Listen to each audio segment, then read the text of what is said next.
সবাই বলে বাবা হলেও বটবৃক্ষের ছায়া, কিন্তু কেউ বলে না সেই ছায়া দিতে গিয়ে বাবার শরীরটা রোজ কতটা রোদে পড়ে।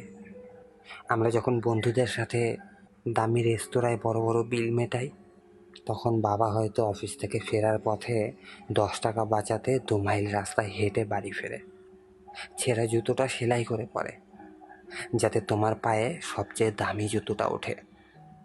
আসলে কি জানো, মধ্যবিত্ত বাবারা নিজেদের জন্য কিছুই বাঁচিয়ে রাখে না, তাদের সবটুকু তোমার ভবিষ্যতের ভিত্তি করতে গিয়ে নিঃশেষ হয়ে যায়। আর আমরা বড় হয়ে এক নিমেষেই বলে দিই, তুমি আমার জন্য কি করেছো? হয়তো বাবা কিছুই দেয়নি, শুধু নিজের গোটা জীবনটা তোমার নামের উইলে লিখে দিয়ে গেছে।